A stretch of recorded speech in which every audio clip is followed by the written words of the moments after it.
Welcome back, everybody, to the morning session. My name is Caleb Leach. This is Evan Harrington. We are joined today by my man Marko B. Marko B. I'm gonna stop with that because I already tried to attempt his last name. Originally from Stuttgart, Germany. Now is playing college football at the University of Oregon.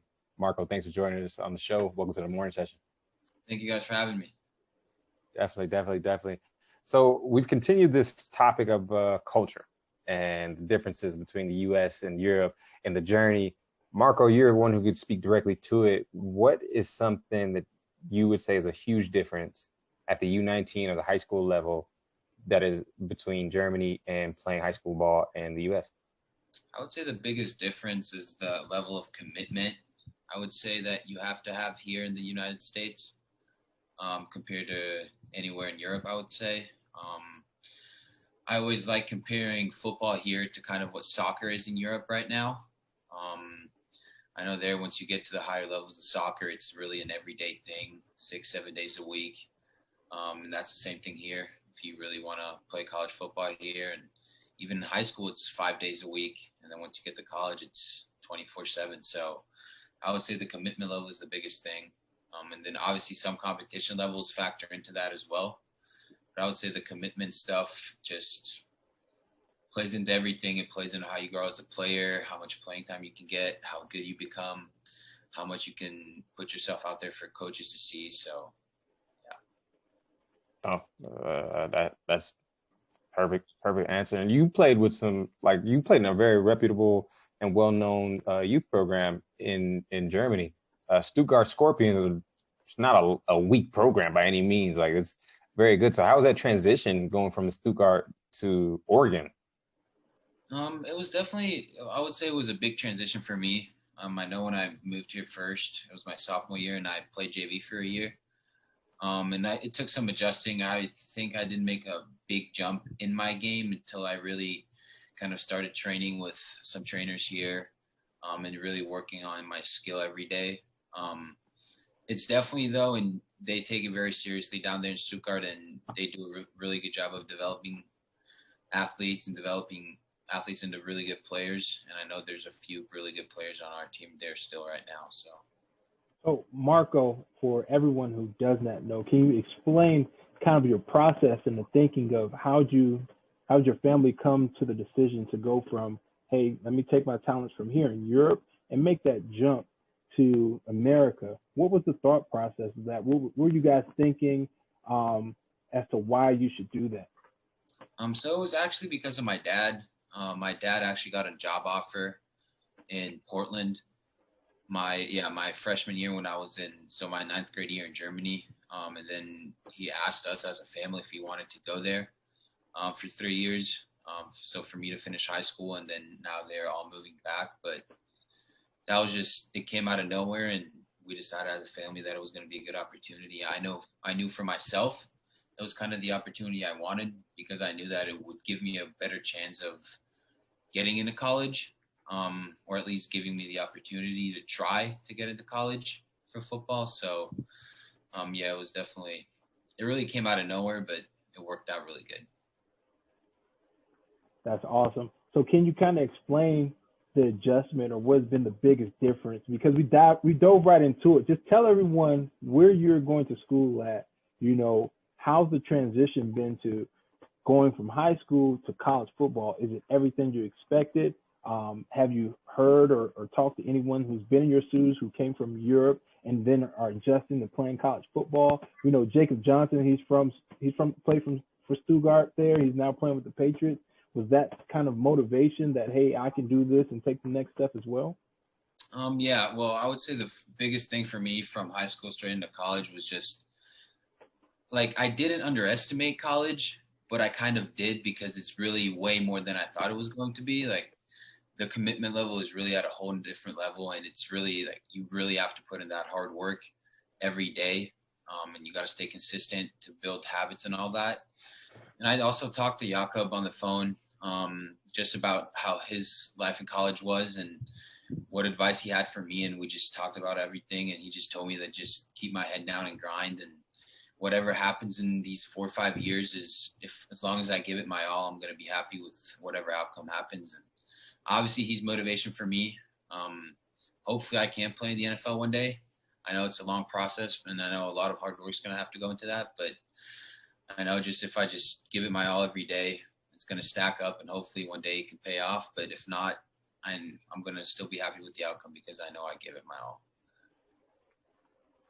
Sure, for sure. And just playing there for the Oregon Ducks, you know, when I was coming up, the Oregon Ducks were the team to go play for as a recruit. You know, you guys have the fancy jerseys. You're sponsored by Nike. You're there up there at Nike headquarters.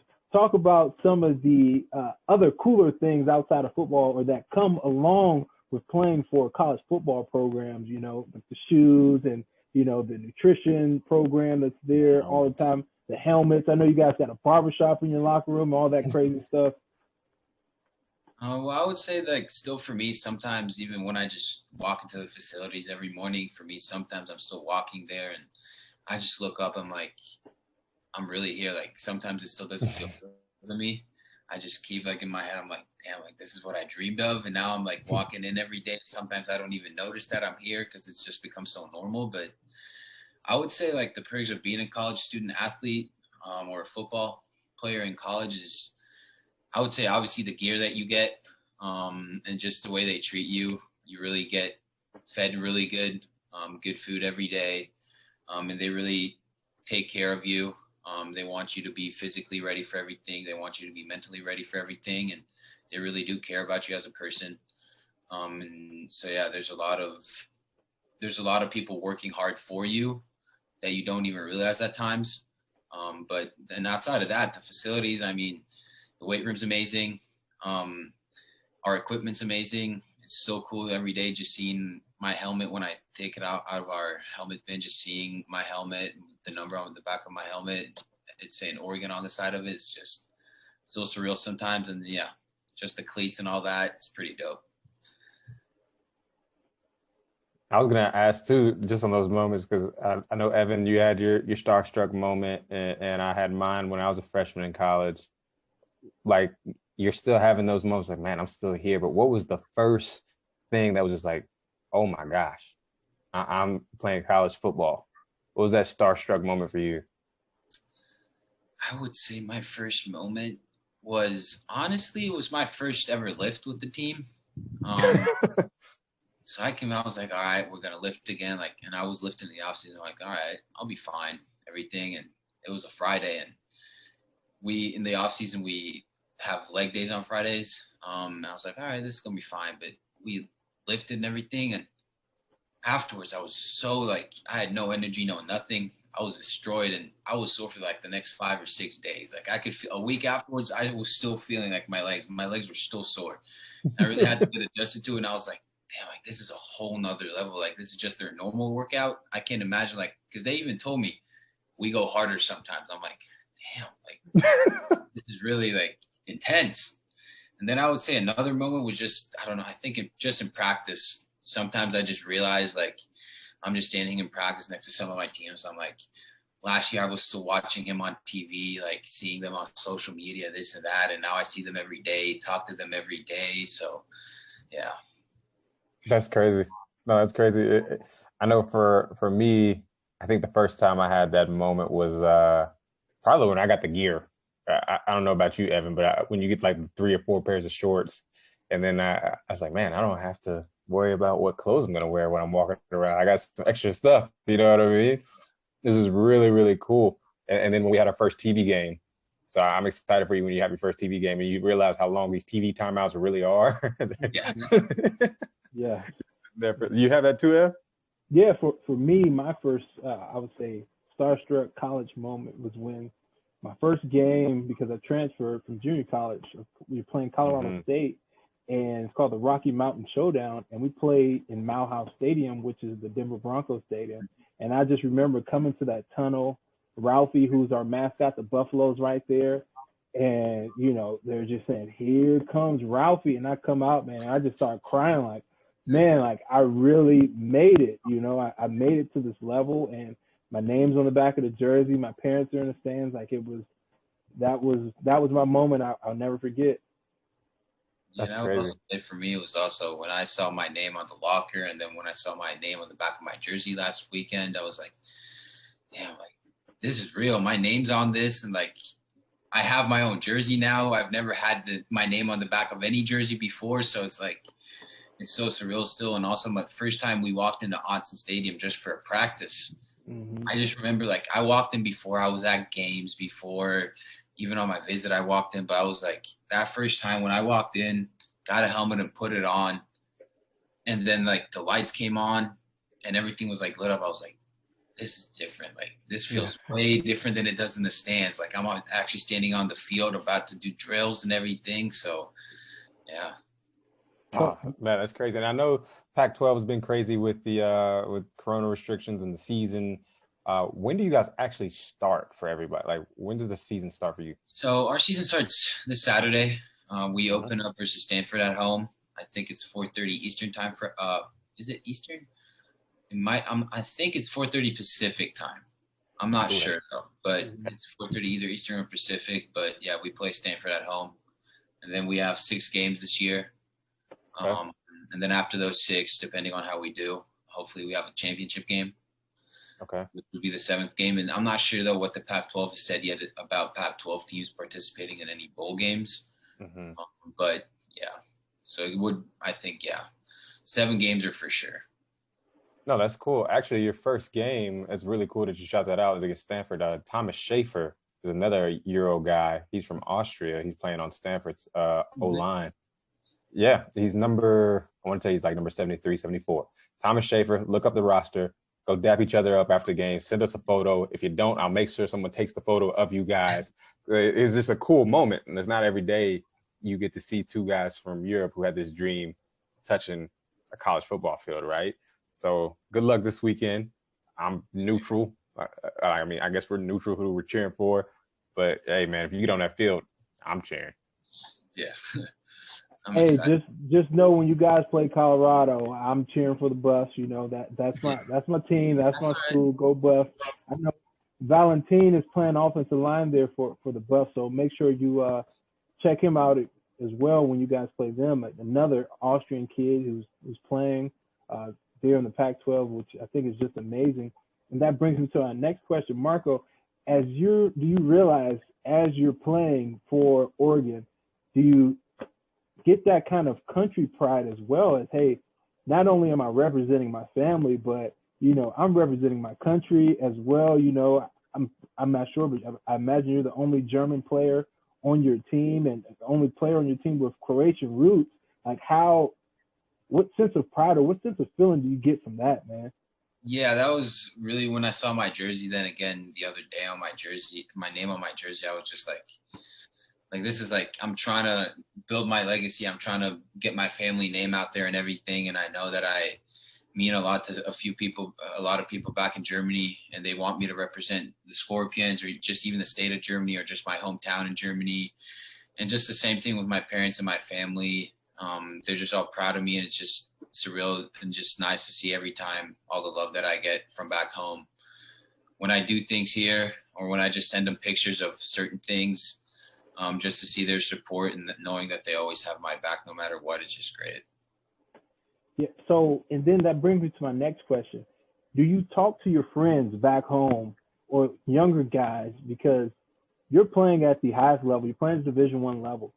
Let those guys know if you truly aspire to play college football, whether it's Division I, Division II, Division III, you tell those guys, what advice do you give those guys about the grind and the commitment and the difference in athletic ability, the size, like you said, the meal plans, all that stuff, especially at the college level, but at the high school level too, because a lot of those guys are going from Europe to high school or they're going from Europe to college. But like you just said, there clearly is a difference. So what's your advice or what are your words of wisdom that you share with those guys?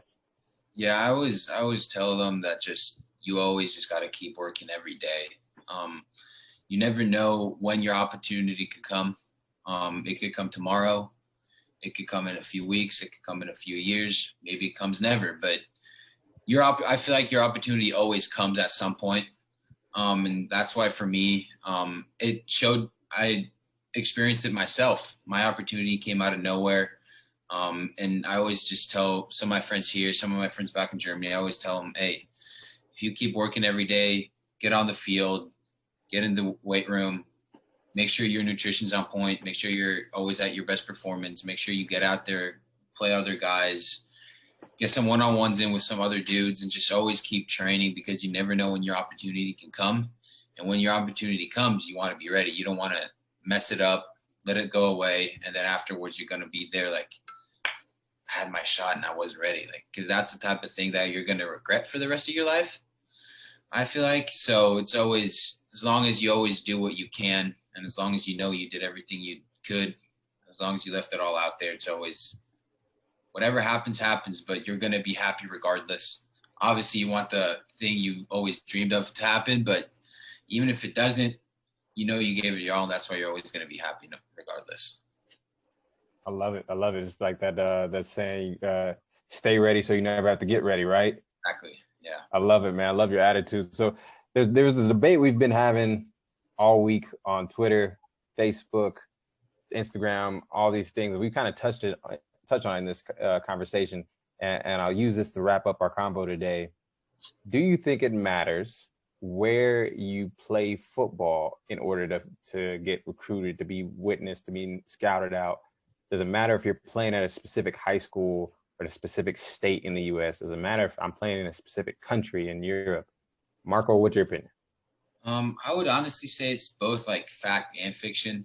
I think obviously if we're talking in terms of the states here, if you play in a state like Florida or Texas or I don't know, Georgia, California, those are the states where all the recruits basically come from.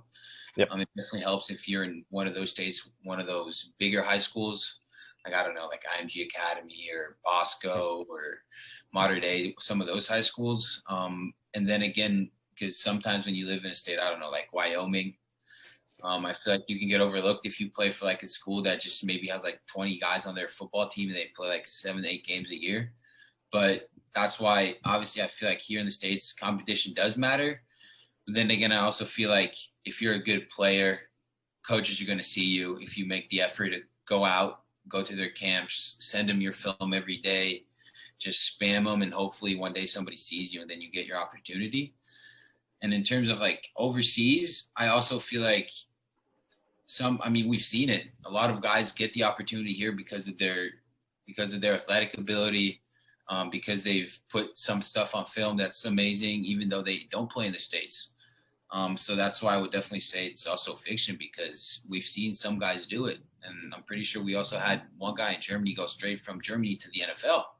So he didn't even play college football. So that's why I feel like, yeah, exactly, Moritz. So I feel like it does definitely help to be at a big high school here, because obviously you're going to have more coaches and scouts look at those. But then again, I feel like if you're a good player, you're always going to be seen. Evan, what's your take? My take when it comes to America, I believe it matters where you play football, because if you're going to a powerhouse school that's known for winning state championships and that's known for getting guys who not only transition into good college players, but they transition into good professional players, college coaches is definitely going to name that place a hotbed. And my home county, Prince George's County, is a hotbed. So I'm all in Prince George's County, Maryland. You know, we put out some ballers, and we have private schools and public schools who do the same. But I think now here in America, you're starting to see a lot of kids are going to these private schools where they're playing these out-of-state games against, other private schools. So that's something kids are trying to get on board with. And when it comes to Europe, I believe it matters not per se by state. I would say it matters, or by country, I would say it almost matters by position. You'll see a lot of bigger guys are getting opportunities versus skilled guys, because with a bigger guy, like we talked about before, you're able to kind of coach and teach that talent because they have the size, rather than a skilled position player who's playing in Europe. I would say a college coach is less likely to take a chance on him because they don't know the competition of the skilled player, or if he's fast enough to keep up with the guys that are, labeled fast here in America. No, I feel it. So to answer the questions put out there, I do agree in the States it matters. I was one of the guys that went to the 1A school, and we started the season with 30 guys, and we finished the season with 18 if we were lucky, right? And the fact that somebody thought I was still a good football player still surprises me to this day. It's like, how the heck did you find me, right? But I think it would have been some benefit. There would have been a lot more benefit if I went to one of those private schools or a bigger place of competition. I don't think that if you're in a specific state, you're all the way X'd off, like if you're in Maine or Oregon, like yourself, playing high school football, or Utah. Utah actually has decent high school teams that you're like just forgotten about. But at the same time, as Marko, as you said, if you're in the hotbed like Florida, Texas, Georgia, yeah, scouts go there. But when it comes back to Europe, it's no secret that there is good football in specific locations within Germany, within France, within Sweden. Rig Academy in Sweden has been putting out Division I athletes consistently over the past 5 years. Stuttgart Scorpions, Marko, Jacob Johnson. There's just two. Marcel Dabo, he's another guy who's down there. Louis Geyer, Lorenzo Diena. Like these boys can ball down there in Stuttgart. Those boys can ball, right? The Cologne Crocodiles, another good program within Germany. The Paris Flash. Like the list goes on, but it's at its specific programs, right?